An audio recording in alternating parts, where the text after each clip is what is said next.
पाकिस्तान की सियासत में इस्टेब्लिशमेंट और सियासी जमातों के दरमियान तनाव होना कोई नई बात नहीं है। ये हम देखते हैं कि हर दौर में हमें नज़र आता है कि कोई ना कोई पॉलिटिकल पार्टी और इस्टेब्लिशमेंट जो है वो आमने सामने होती हैं।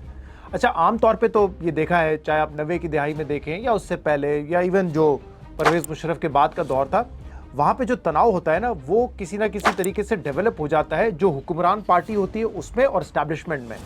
और इसीलिए जो सर्वाइवल है पॉलिटिकल पार्टी का, वो उस पर डिपेंड करता है कि वो किस हद तक जो है इस्टेब्लिशमेंट के साथ चल सकती है। और दूसरी तरफ इस्टेब्लिशमेंट अगर हावी हो जाए तो आपने देखा है कि हुकूमतें चल नहीं पाती, चाहे दो हुकूमतें नवाज शरीफ साहब की हों 90 की दहाई में या मोहतरमा बेनज़ीर भुट्टो की दो हुकूमतें हों। लेकिन जो मौजूदा दौर है या इससे पहले जो पीटीआई की हुकूमत थी, उसमें हमने ये एक मुनफरद चीज़ देखी थी कि जो तनाव था वो हुकूमती पार्टी के साथ नहीं था इस्टेब्लिशमेंट का, वो उस वक्त की अपोजिशन के साथ था। यानी पीटीआई हुकूमत में जो इस्टेब्लिशमेंट थी या फौज थी, जनरल बाजवा, जनरल फैज़, डीजीआईएसआई, वो उस वक्त उनका मुकाबला एक तरीके से नून लीग और पीपल्स पार्टी इनके साथ था। वो एक हाइब्रिड रजीम था, उसमें वो पाकिस्तान तहरीक इंसाफ के साथ थे। अभी भी ऐसा ही है बिल्कुल कि इस वक्त इस्टेब्लिशमेंट का लड़ाई जो है वो नून लीग के साथ नहीं है, वो एक पेज पर है और बड़ा सॉलिड वन पेज है। लेकिन उनका तनाव किससे है? पाकिस्तान तहरीक इंसाफ से है, इमरान खान से है। तो ये एक मुनफरद चीज़ है। लेकिन जैसे हमने देखा था 2018-19 में जब हुकूमत बनी, तो जो तनाव था वो आहिस्ता आहिस्ता नून लीग के साथ ख़त्म होता गया और eventually, to cut the story short, हमने देखा 2022 में वोट ऑफ नो कॉन्फिडेंस भी आया और इस्टेब्लिशमेंट जिन जमातों के खिलाफ थी उनके साथ हो गई और पाकिस्तान तहरीक इंसाफ की हुकूमत का खात्मा हो गया। इस मरतबा इस हद तक तो नहीं एक्सपेक्ट किया जा रहा था, लेकिन इलेक्शन के बाद शायद ये एक उम्मीद थी कि आहिस्ता आहिस्ता ये तनाव में कमी आएगी। जो इस वक्त गर्मा गर्मी है वो बर्फ़ कहीं ना कहीं आहिस्ता आहिस्ता पिघलेगी और हालात शायद बेहतरी की तरफ जाएंगे, या फिर ये होगा कि कोई एक दूसरे को मुकम्मल तौर पे शिकस्त दे देगा। अच्छा, ये भी होता हुआ नहीं देखा। इस एंगल से अगर आप देखें कि तहरीक इंसाफ का मैंडेट था लेकिन वो हुकूमत नहीं बना सके, रिजर्व सीटें भी चली गई, इमरान खान जेल में, उनकी एहलिया जेल में, पंजाब में वो हुकूमत नहीं बना सके, सियासी आज़ादी उनको है नहीं। तो इस लिहाज से आप कह सकते हैं कि एक बज़ाहिर नज़र आता है कि इस्टेब्लिशमेंट का एक पलड़ा जो है वो भारी है और वो जो है ये बैटल जीत रहे हैं। लेकिन दूसरी तरफ तहरीक इंसाफ भी मुकम्मल तौर पे ख़त्म तो नहीं हुई, उन्होंने भी एक भारी मैंडेट लिया इलेक्शन में। इमरान खान आज भी पीछे नहीं हटे, वो भी अपने मौक़िफ़ पर कायम है। तो दोनों जगह से जो है वो कोशिशें जारी है और मुकम्मल शिकस्त नहीं हुई है। जो पाकिस्तान तहरीक इंसाफ का एक प्लान था, 2-3-4 में चीज़ें कहता रहता हूँ बार बार, कि उनको पहले उम्मीद थी कि यार देखें मईशत चल नहीं रही है, सीटें इतनी कम है, तो ये जो सेटअप है 2024 में जो बना है ये सर्वाइव नहीं कर सकेगा और हमें जल्द मौका मिल जाएगा। फिर उनकी ये उम्मीद थी कि चलें ठीक है, हम जो है अफरादी क़ुव्वत दिखाकर, मुज़ाहरा करके, एहतजाज करके अपना मैंडेट हासिल कर लेंगे। लेकिन 26 नवंबर को आपने देखा जो एहतजाज की बड़ी कोशिश थी वो भी कामयाब नहीं हुई।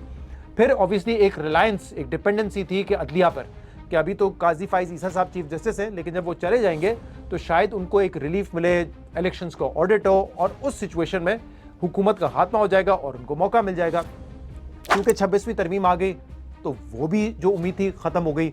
फिर नवंबर से एक और उम्मीद थी कि अगर डोनाल्ड ट्रंप सदर बन गए अमेरिका के, और क्योंकि उनके बड़े रवाबित रहे इमरान खान से, तो वो अगर आ जाएंगे तो इमरान खान के हक में बयान दे देंगे और इमरान खान साहब रिहा हो जाएंगे। ये एक उम्मीद थी। अच्छा, ये एक ऐसी बात थी जिसमें मैंने तो कभी कान भी नहीं धरे। मैंने कहा ये तो बिल्कुल ही होपलेस सिचुएशन है and hope is frankly never a strategy.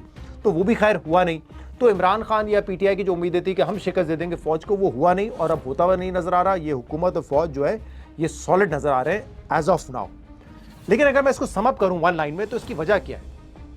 इसकी वजह मैं ये समझता हूं कि इदारों के दरमियान, पॉलिटिकल पार्टीज़ के दरमियान तो होता है इख्तलाफ, लेकिन इस वक्त ये मुकाबला, ये तनाव दो स्ट्रॉन्ग हेडेड मैन, दो स्ट्रॉन्ग हेडेड लोगों के दरमियान है, और वो है फील्ड मार्शल आसिम मुनीर और बानी पीटीआई इमरान खान।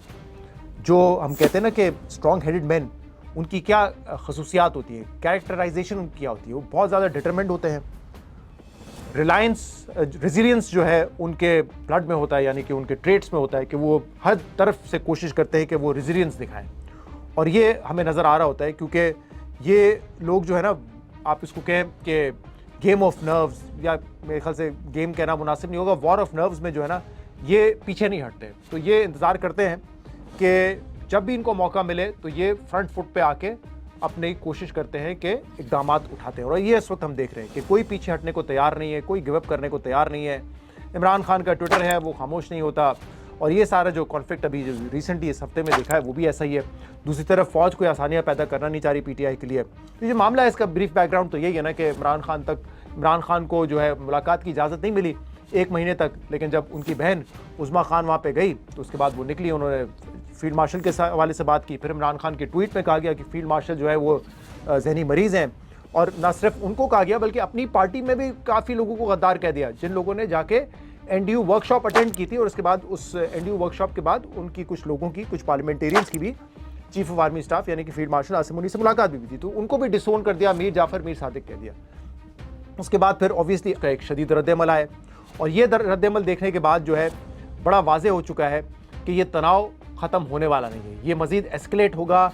ये कहाँ जाके रुकेगा, कब इसका एंड होगा, कितना टाइम लगेगा, और क्या ऊँट किस करवट बैठेगा, ये अभी कहना जो है बिल्कुल मुश्किल है। लेकिन हाँ, जैसे मैंने पहले ही कहा कि इस वक्त मुश्किल में पाकिस्तान तहरीक इंसाफ नज़र आ रही है, और वाज़े हो चुका है कि उनकी जो मुश्किलात हैं उसमें इजाफा होगा।